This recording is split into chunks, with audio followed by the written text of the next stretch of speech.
Welcome back, everyone. I am Kumar Satyam. I have secured All India Rank 22 in JEE Advanced 2020, and currently I am a CSE undergrad at IIT Bombay. So today in this video, I'm going to discuss some best ways to do self-study for your IIT JEE preparation. So before starting this video, make sure you have subscribed the Rankers Evening channel and hit the bell icon to get the latest content. So अगर मैं बात करूँ self study की, तो ये word का meaning जो है वो बहुत सारे जेईई एस्पिरेंट्स को पता नहीं होता है एक्चुअल मीनिंग क्या है। तो सेल्फ स्टडी का मतलब ये नहीं कि आपने टीचर्स के दिए गए नोट्स को एक बार पढ़ लिया या टीचर्स ने बोला कि आज ये बुक से पढ़ाई कर लो, उसे पढ़ के चले गए, या टीचर्स के द्वारा दिए गए होमवर्क को आप करके जा रहे हो, या उन्होंने बोला कि ये यहाँ से इस बुक में इन सारे क्वेश्चंस को करके आ जाओ, वो हो जाएगा। तो उन सारी चीज़ों को सेल्फ स्टडी नहीं बोलते, उन्हें बोलते हैं असाइनमेंट या होमवर्क, या kind of you can do call what ever you want. But self study का मतलब होता है जो आपने खुद से करा, जो वेरी करता है पर्सन टू पर्सन। आप अपने फ्रेंड से पूछोगे तो वो चीज़ें उसने करी होगी भी, या हो सकता है नहीं भी करी हो, या हो सकता है वो 1 वीक के बाद करे। सो इसे बोलते हैं सेल्फ स्टडी, जो आप खुद से अपने लिए अपने प्रिपरेशन के लिए, अपने पढ़ाई के लिए खुद से करते हो। सो सेल्फ स्टडी में सबसे पहला ये चीज आता है कि आप अपने सिलेबस, अपने क्लास के मोशन के साथ चल रहे हो, या अपने क्लास के पीछे पीछे चल रहे हो, या क्लास के आगे चल रहे हो। अगर आप तीनों ही तरीके में खुद से पढ़ाई कर रहे हो तो इसका मतलब आप सही तरीके से सेल्फ स्टडी कर रहे हो। अगर आप क्लास के पीछे में पीछे चल रहे हो, मीन्स आपने पहले का रिवीजन नहीं करा, आप खुद से रिवाइज कर रहे हो पहले के टॉपिक्स को, तो वो भी एक सेल्फ स्टडी है। अगर आपने क्लास के टॉपिक के साथ साथ चलना है, जैसे आज क्लास में कुछ पढ़ाई होने वाला है, मैं वही सारी चीज़ों को, जो टॉपिक पढ़ाई होने वाला है एनसीईआरटी से मैं पढ़ के जा रहा हूँ, तो वो होता है खुद से करना सेल्फ स्टडी, जो मीन्स कंकरेंट जा रहा है। और अगर आप क्लास के आगे चलते हो तो वो तो और अच्छी बात है, आप अपने सेल्फ स्टडी के साथ साथ सेल्फ एक्सप्लोरेशन कर रहे हो, आप नई चीज़ों को डिस्कवर करोगे। हो सकता है आप अलग अलग टॉपिक्स जो कि सिलेबस में नहीं है बट वो काइंड ऑफ आपके आईक्यू को बूस्ट कर रहे हैं, वो भी चीजें आपको पढ़ने को मिलेगी। सो ये बहुत सारे एंडेवर्स होते हैं सेल्फ स्टडी करने का।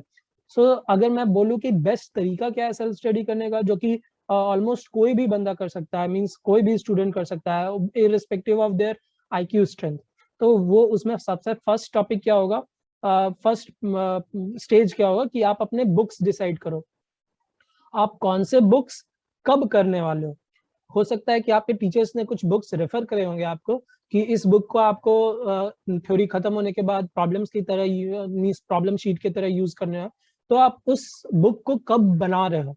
अगर आपके वो बुक के सारे प्रॉब्लम्स फिनिश हो गए, तब आप कौन से बुक को रेफर करोगे, ये आप अपने सीनियर से पूछ सकते हो या आप टीचर से पूछ सकते हो, और उनके बिना, टीचर्स के बिना बताए हुए आप वो बुक बनाना शुरू कर दो। ये एक सेल्फ स्टडी का तरीका होगा। तो आपके पास एक आइडिया होना चाहिए कि आप कौन से बुक को कब कर रहे हो।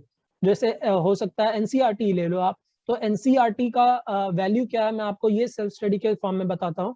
कोई भी टॉपिक आज शुरू होने वाली है, मान लो आपके आज क्लास में मैथ्स के सब्जेक्ट में आज कोऑर्डिनेट स्टार्ट होने वाला, तो आप एनसीईआरटी के जो चैप्टर है कोऑर्डिनेट ज्योमेट्री के, उसमें जाओ, सारे चैप्टर को एक बार रीडिंग मारो, जस्ट प्रॉपर रीडिंग।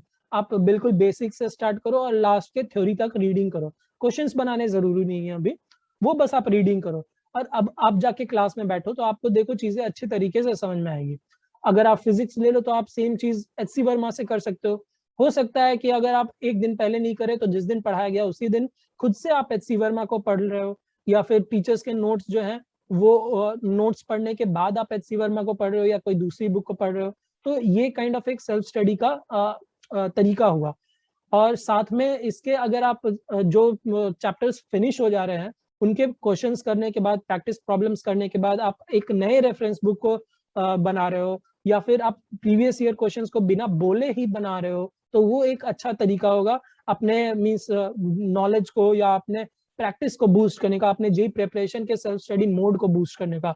तो जो कुछ टिप्स हुए वो कुछ इस तरीके से हैं। आप जो क्लास में पढ़ाई हो रही है, मेक श्योर करो कि आपने उसके पहले वो उसके एनसीईआरटी के थ्योरी को पढ़ा, या कोई उसके मींस प्रॉपर टेक्स्ट बुक जैसे एचसी वर्मा हो गई, उन सारी चीजों को पढ़ा। उसके बाद जैसे ही क्लास में थ्योरी फिनिश हो गई, आप क्वेश्चंस जो आपको रिकमेंड किए गए थे प्रैक्टिस शीट्स, उन्हें कंप्लीट करने के बाद आप एक्स्ट्रा रेफरेंस बुक से क्वेश्चंस बना रहे हो, फिर उसके बाद आपने प्रीवियस ईयर के सारे क्वेश्चंस बना लिए उस पर्टिकुलर चैप्टर के, ये एक तरीका होगा।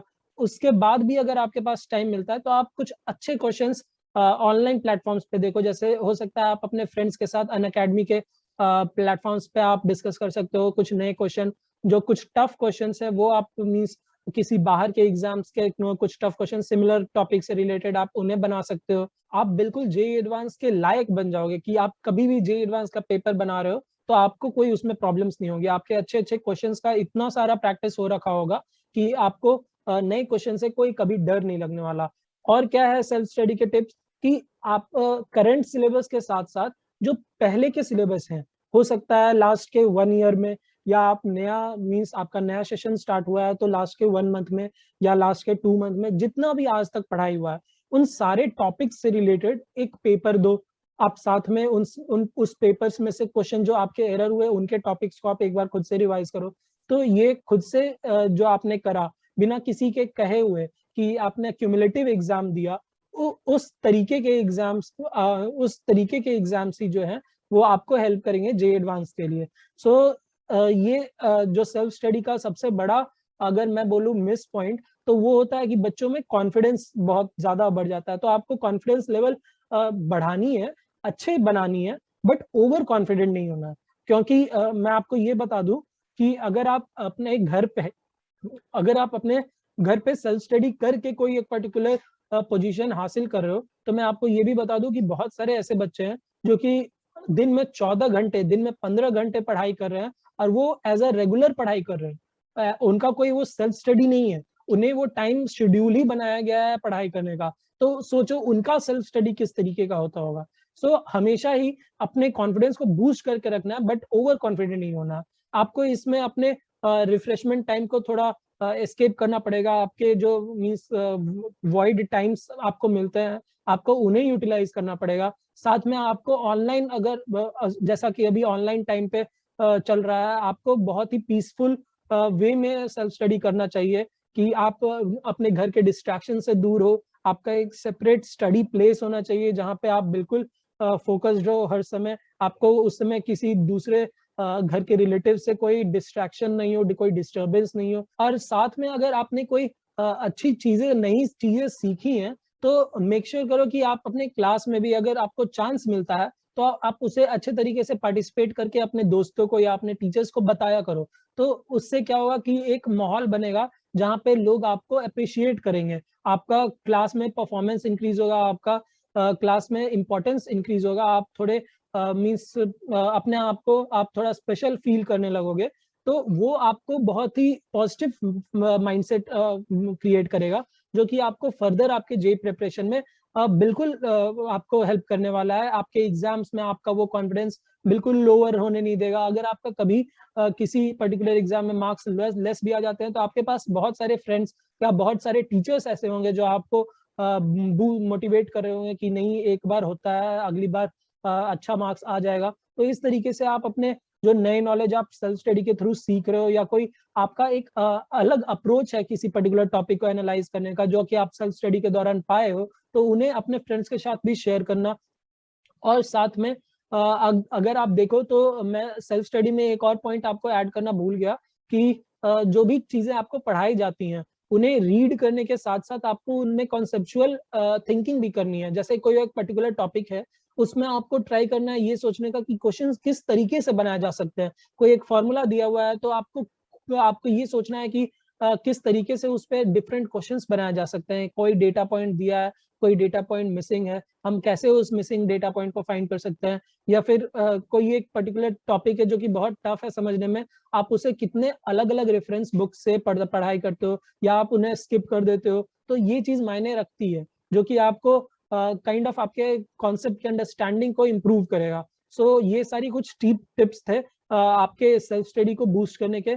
आई होप आपको ये अच्छे लगे होंगे। अगर आपको ये वीडियो अच्छी लगी हो तो मेक श्योर आपने इसे लाइक करा है और अपने फ्रेंड्स के साथ शेयर करना मत भूलना। और साथ में रैंकर 7 न्यूज़ चैनल को सब्सक्राइब करना और वो बेल आइकन दबा दो, तो आपको आप ऐसे ही कंटेंट आगे मिलती रहेंगी।